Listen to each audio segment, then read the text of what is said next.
Great. Thanks for having us all here. And thanks to my esteemed colleagues on stage here. We've just been having a really good chat and some really good informative conversations going on pretty much over the last 2 days that have really kind of changed the philosophy of we're starting to see things in this region. So quick background on myself. I think they announced who I am, MORRISON. I head up the cooling aspect for the grant across the Middle East, Europe, and now seems to be Asia as well. And I guess my background is from data center predominantly, but more into engineering now. And we're seeing a great change in the way we're developing some of our innovative technology, specifically cooling and power, but more on the governmental side of things in terms of legislation, certifications, green credentials. So let me just introduce, if you'd like to introduce yourselves, just as we're going along, and then we'll start some questions. Hello everyone. I am ALSUBHI. I am the head of cloud infrastructure in STC.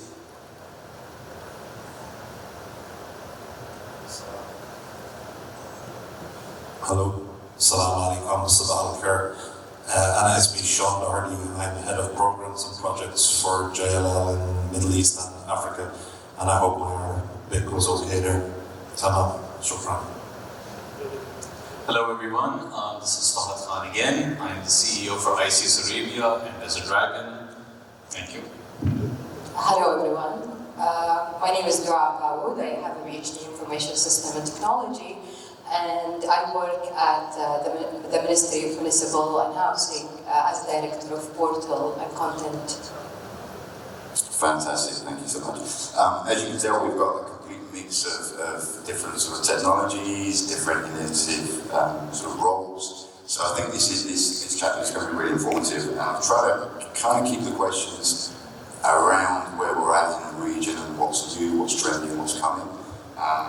So let's go straight into it. I'm just going to start with one of these questions, and you feel free, you don't necessarily have to answer it as it comes, but just what you're seeing in the market from a trend perspective that's going to change the way that we see the region develop in this AI edge communicative kind of culture. So first question really to you all, we'll do it individually, but what do you see being the biggest challenges maybe and the opportunities in this region to integrate things like renewable energy into the data center infrastructure, such as implementing sort of energy efficient hardware and power usage, DUAs. Are you, I know you all got a mixed background on what you do, but what are you seeing? It doesn't necessarily have to be around those topics, but what are you seeing as the key challenges to be innovative and to change the envelope? Well, the data centers are the physical backbone of the cloud computing. And the cloud computing, by its nature, it is a power consumption beast. With the hardware, that servers and storage and data network as well.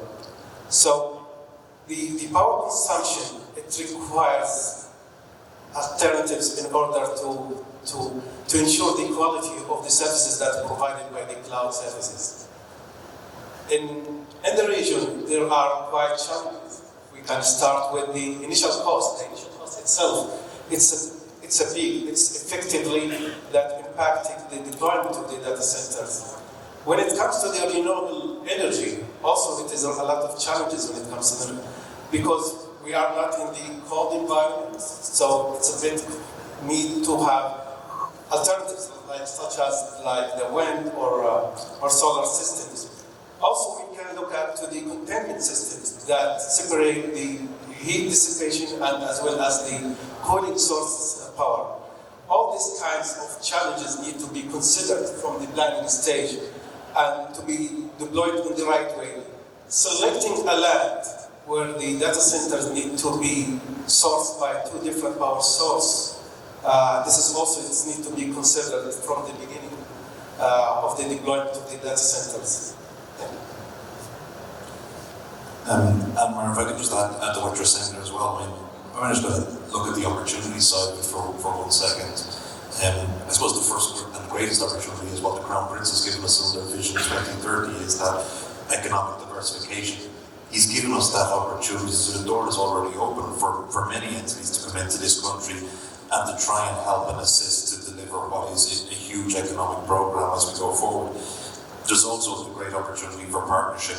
So many entities should be joining and looking to strengthen business relationships with others within this region as well. And it's great to see a lot of the companies like my own JLL setting up their regional headquarters here in this country too. The other opportunities are we've massive solar energy abundance in this country, and there's a great opportunity for us to be able to build on that opportunity, but also looking at the amount of development that's happening in the country as well. It's like, how do we make sure what we are building ties into it, and where do we take the opportunities from the surplus that comes from the data centers and reutilize that as well? Elsewhere, I suppose we've seen countries and we've seen entities like the likes of Amazon taking heat distribution and reusing it. Well, we've got an abundance of heat, so how do we turn that heat into coolants and start tying ourselves into district cooling centres and use that in different manners and means as well? I suppose for us the challenge, and again, every time there's a challenge, there's an opportunity, is the technical expertise. We have a great opportunity to set a platform for this country and globally. A lot of entities have already started and run well ahead of us in relation to delivering data centres, but they've used data centre technology that's probably now turning out to be historical, whereas we have the opportunity to put in best in class now and actually use the advancements and those opportunities to set ourselves up to be world leaders in that space as well. I think we covered almost every important point, but I think the local element is important. So one of the things that I'm seeing is, again, the demand is there. There's a lot of need for data center facilities, and what we have now with this whole emerging AI trend, as well as the fact that more and more compute is going to move back down to the local region. More and more data is going to be stored more and more within the country, and that opens up this amazing opportunity for all of us, because data centers are going to be, let's say, the next real estate class, right? That's going to be a big thing, a big requirement. And it's a very technical, very technology dependent one. I definitely think environment is going to play a key part in this. So renewable energy is being integrated into this for sure. That's another thing. And with the machine learning, so we're developing AI in our organization. And having been doing that, I can tell you it is so intensive, but it's also something that takes time. So one of the key issues that we're facing in the region right now is there is about a 14-month, 15-month cycle for the most efficient data center development. Okay? And that's a long time. So we can't just make them happen. It doesn't work that way. There's a huge investment required. And the concerns that I'm seeing more and more are, well, I want this yesterday. Yeah, but that doesn't work. It doesn't even work in a 12-month horizon, right? So you really have to plan for what is going to be happening a year after when you start it. And that's not even taking into account design elements and your certification elements and all of that. So I think really being able to plan for what you want to have, at least a year plus down the road, that's the key concern that everyone has to be addressing. Yeah, I mean, certainly the DUAA on that side of things, I'm conscious of that we're specifically talking about a data center here, but from the government kind of body perspective in terms of, I guess, what you're seeing coming through from, potential innovative ideas, certifications, anything that's sort of evolved around kind of energy or anything that, are you seeing any changes coming through, DUAA? Actually, there is tremendous amount of change in terms of looking at data center investment and cloud computing from the governmental perspective. Before, the government was not the enabler of that sector, and now government became the advocate and the enabler and the one that pushed the whole ecosystem to invest more in expanding the utilization of cloud computing and data center. And the result of that is what we're seeing right now. Like all of these investment in data centers and cloud computing are happening because of these enablement. Can I just pick up on a point that FAHAD said, and it's not to challenge, but FAHAD particularly was to challenge the room as well. We talked about in time and time delivery, and really when we start looking at data centers, it's the biggest aspect that we hear from the big entities that want to step in, and FAHAD, in fairness to his own organisation and the Dragon entity that he talked about, he has said that they're putting their neck on the block to deliver on time. But the challenges for other industries, like the industries in the real estate who make the deliveries, like the construction entities, to find new ways to deliver and to look at offsite manufacturing, to look at modular build. And here is a great opportunity because the construction industry is moving towards that very strongly in this country as well. So the 18 months and the 12 months, why can't we set the platform in this country again to build something, change the economy, and allow the country to be the leader, to be an export industry rather than an import industry in that space. So let us lead the way and let us make those groundbreaking moves for this country. I also second here that even the governments here in Saudi Arabia, they are giving a lot of potential for the emerging technology and a lot of incentives as well to have better investment here in Saudi Arabia. Like, for example, they are doing a special treatment for the electricity bills for the data centers. Also, they give a special treatment for the investment for the data centers and the cloud computing and all the emerging technologies such as edge computing as well, and as well the artificial intelligence and machine learning. Yeah, I mean, there were really good points. Actually, just from my perspective as well, coming from the US into Europe and now into Saudi, really, into this region. So it's starting to pick up its pace, and I think, Sean's right? I see it from a manufacturing perspective of, all the time we're getting asked for deliverance of, whether it's power products, cooling products, etc., into various regions. Why does the lead times have to be so long? And how are we as LEGRAND, for example, trying to be more innovative to bring that down in country, right? Does that mean reducing warehouses and manufacturing plants here?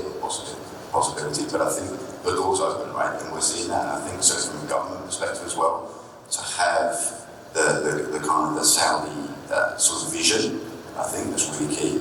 The more that we grow this industry into bigger, more powerful, more cool data center products that involves cloud, 5G, all of these aspects, it's going to grow, right? And we were, during our having a conversation just before, and I think pre-pandemic, it wasn't there. Straight from pandemic, the demand that we're seeing globally is really pushing that envelope, and it's really interesting. And I think it's Saudi and this region as general, I think is just on this massive trajectory of growth. So it's really encouraging to see.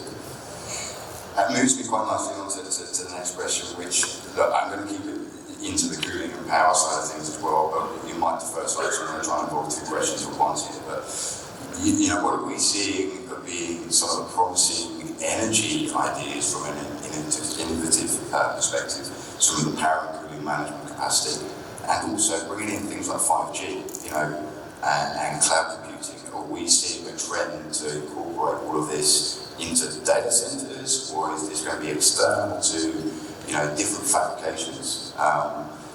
So it's kind of two-pronged questions, I guess, on that is, how's 5G transforming where we develop?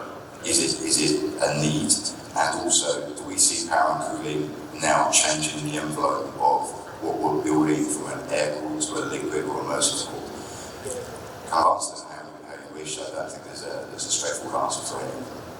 If I take this, if you allow me, that for the Telecom Cloud in particular that provides the 5G services, it requires some sort of special cooling systems, such as the containment systems, as well as the FAHAD has mentioned a couple of hours ago that the immersion liquid cooling. And this is really requires special treatment from the plumbing and also from the data centers from the initial stage. But as well as also there are alternatives such as the DCCI, the Data Center Integrated Management Systems, powered by the AI and the machine learning, and it can help a lot in reducing the power consumption, as well as the newly hardware systems from the CPUs and MPUs, and as well as the GPUs, the newer generations from these processors that help us a lot when reducing the power consumption and increasing the efficiency and the traffic that goes towards the customers. Similarly, that it shapes around 41% of the power consumption that goes to the service by itself. Taking out this burden from the data centers and taking closer to the customer, to the edge computing, it will somehow relieve the dependency on the data centers and the power that requires in that data centers. Like pushing the data source closer to pushing the data consumption or data computing towards the data source, using the user plane to be processed within the customer premises and only the control plane that goes to the data centers. I'm going to take that up a level because my esteemed colleague beside me has talked about data center being the next real estate class. Coming from a real estate entity, I'd say it's already there. We're in that space, and I'm going to connect that then to global blue chip clients who we largely represent in our real estate portfolios across the globe as well. They're looking at the sustainability end of it, and they're all driving for net carbon zero. So then the onus comes on us on the operating side of it, and in this room, to be able to provide a service that the third parties want to use, but they want to use it because it is also the net carbon zero. So the sustainability elements, not just in operation, but you've got to remember as well, there's embodied carbons as well in the build. So how do you manage that aspect on it as well? So there's a very big challenge facing us towards getting to net carbon zero, not just in our operations, but also in our development and delivery aspects as well. No, I absolutely second that. It's a challenge. It is not easily addressed. It has to be thought of in the design phase, in the procurement phase, in the engineering phase, in the actual execution and construction phase, and then getting into the operation phase. So it's really something that has to go across a number of different engineering and design elements. Also, I'd like to say that yes, there is an amazing push towards Saudi made, so that's another wonderful thing that's happening in the region. And so all the vendors that are actually supplying equipment, again, first fix, second fix, third fix, actual applications, all of that is now something that is being done in-house or in-country. And that is another opportunity, right, where we have to bring in those best practices into the region. So these are things that are going to be opportunities. So the challenge is there, the demand is there, and the opportunities again are there, and we just need to rise up to the occasion and meet them. Drew, I'm going to throw on at you as well, just from the government side of things. Are you seeing, I guess, the partnerships of some of these innovative or innovations, right? Are they key? Are you partnerships with some government bodies as well as non-profit organisations? Is there a lot of drive coming through? We spoke over about after the pandemic and the drive that's coming through from the government. Is there this great drive, I think, to make sure that partnerships are very solid and key, or is that something that's being built on? Actually, we're talking right now about digital economy, and digital economy is not even a possibility without these partnerships. So creating the right ecosystem that will drive this economy and cover all the components that need to be covered is essential. And like public-private sector collaboration and also a non-profit organization contribution to the digital thriving is essential in multiple ways. Like if you looked at the governmental role and aspect of that, government can open the door for private sector, can enable entrepreneurship and enable new innovative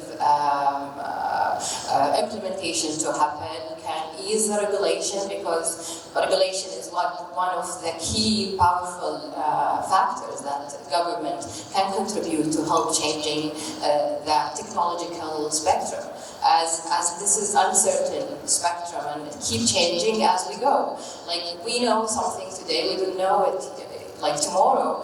and that's part of like what government need to do. We're hearing a lot now in Saudi, especially regulation sandbox, data access sandbox, which is all thriving to facilitate this partnership and allow them to happen. Adding to this, so many investment models. I think like ANWAR can maybe talk a little bit about this, because there is a lot of partnership happening between like STC and the governmental entity in terms of so many governmental, national development in terms of technology and sponsorship. Smart city, in another view, is not possible without these partnerships, because every aspect of the city needs to be covered and empowered to achieve the objective, and government need to move from just being a doer to be an enabler, and enable private sector to thrive by this collaboration and by this partnership. This is really true, that the relationship between the service providers, the suppliers, and the government is not anymore a supply and usage. It's a truly relationship based on partnership. And the partnership is moving out from the traditional way of delivery into the business value realizations, that all together, working together in order to achieve and realize the business values that we are getting out of that what we are delivering. And this is really key, how to achieve things and how to really achieve the 20-30 billion of Saudi Arabia. And I think that again falls back into the real estate side of it as well, because these are the end users. And if you look at the massive amount of development that's going on in each of the cities and even in the hinterland regions as well, we've got to remember we've got to stretch this technology all the way out to everybody, so that we can enhance everybody's life and make sure that everybody can operate, including from Neom all the way down to the very south of the country, from east to west as well. So we've a lot of work to do, and we've a lot of clients to appease. Yeah, well, can I just say something so important? So I had the opportunity yesterday to be with the Deputy Minister of Investment, and we were doing the launch ceremony for our data centers. And as someone who's not Saudi, but as someone who's spent the past 15 years working towards developing technology in this country, I really take a keen interest in how things have moved. And I remember the Saudi Arabia, back in the 2000s when I first came here. And it was so interesting because there was a statement made yesterday, which I think everybody here needs to hear. The Deputy Minister of Investment said, we look for complaints before compliments. That was such a powerful statement. I mean, he just said, when you come and talk to us, tell us where the problem is. And that blew me away, because it really shows you the interest of the government in actually being an enabler. It's not just words anymore. It's serious and it means business, and that is so appreciated. Yeah, that's a really, really good point. As I said, coming from the US and Europe with all of these technologies, and Middle East just picking up the pace and starting to evolve into this whole AI innovative kind of driven area.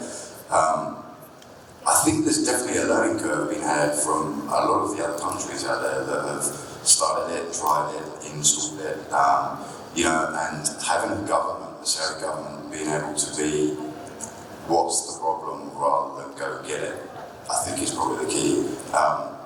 It's a game changer in my perspective, because actually, can you get it right the first time? Hell, possibly, yeah. There's a great opportunity here for the region to supersede any other region, which is an exciting opportunity. Great opportunity for me to lead you into the next question, which is AI. Right? We've all talked AI. I'm sure if I ask individually everybody here, what's your definition of AI, we're going to have a different terminology of it. But specifically, where do you see AI? And I'm not going to keep this on data centers, but where do you see AI driving in your individual fields, driving that market? Do you see, I ask this all the time, is it just a trend? Is it something that we're seeing developing and evolving? And Sean, specifically from your perspective, are you seeing some of these hyperscalers that, your colleagues and yourself will deal with in the rest of the world, are they coming to Saudi specifically for a typical reason? You know, just give me a flavour of what you're seeing, so, and what's strategic. Well, it is really important now to work with the AI in a very intensive way. We have already performed with the AI for our fault management and also for our performance management. And this is towards the operation excellence and towards also the automation. The services that can be automated in an efficient way with the AI-based solutions. And this requires a machine learning and a lot of data feed for this machine, for AI to be really a tool that we can use it for the operation excellence. And saying so, that it requires a special treatment from the hardware as well, and also from the data centers. Starting from now and building up the right infrastructure for the innovation and for the solutions that depends on the AI, it is a mandate. Yeah, I suppose for me when I'm looking at it, I mean, AI is a disruptor. It's really going to shape what we're doing, and it's really going to give us an opportunity to shape the future. And again, I'll go back to Saudi is in prime position to take advantage of this given Vision 2030. And I think a lot of entities are looking to Saudi then to actually become the leader in that space as well. And I think that the Crown Prince and the government here have taken that opportunity as well. Industry on our side, from the real estate and the delivery side of it as well, are looking for that opportunity here as well, because a lot of them are going to place centrally their, I suppose, their future, because the future is here. If you look around the rest of the globe, there's a lot of uncertainty around the rest of the globe, a lot of certainty here. Clients also want to see how AI is going to be involved in real estate and how it's going to shape real estate and how it's particularly going to shape the new aspect of real estate we talked about, which is the data centers, but the data center management aspect of it as well. So I think the future is bright, and the fact that we have a very young population in this country as well gives us the drive to be able to absorb it very quickly and then export it out of the country. So again, as I mentioned, it's incubated here but exported abroad.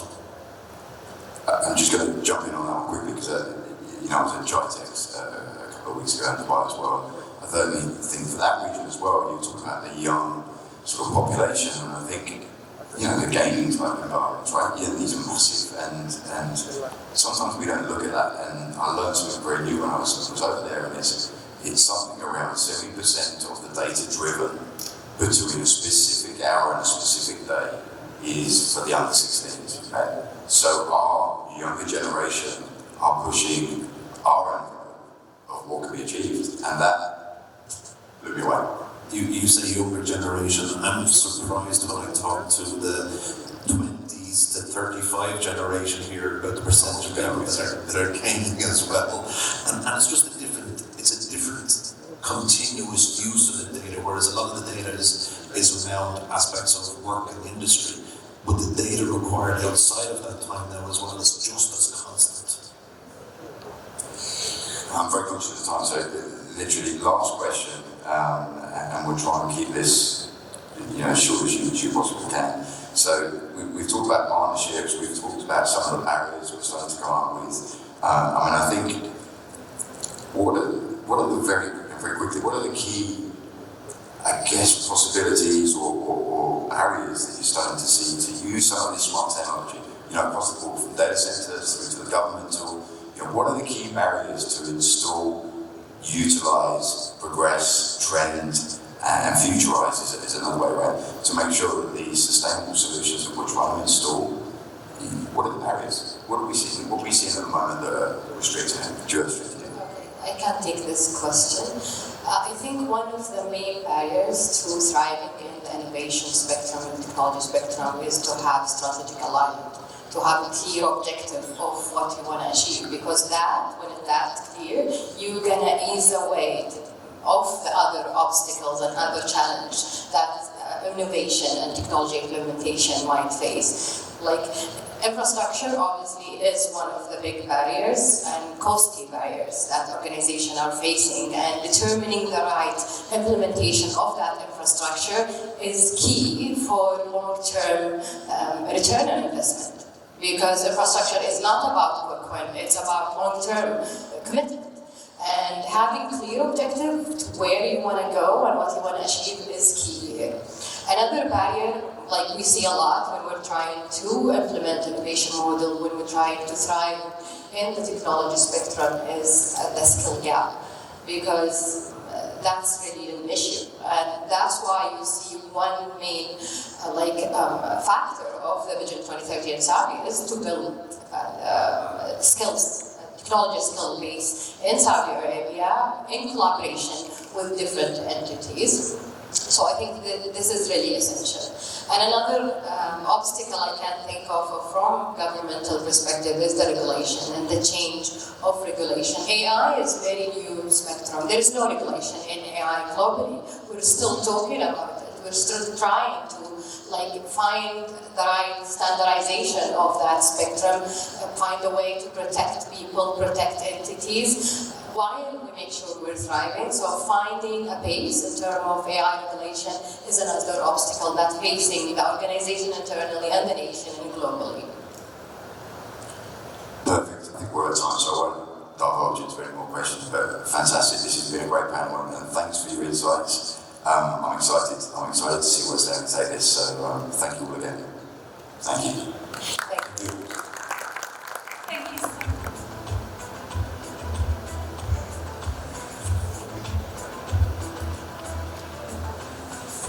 And Sean, today to our summit, as a token of our appreciation, a speaker's memento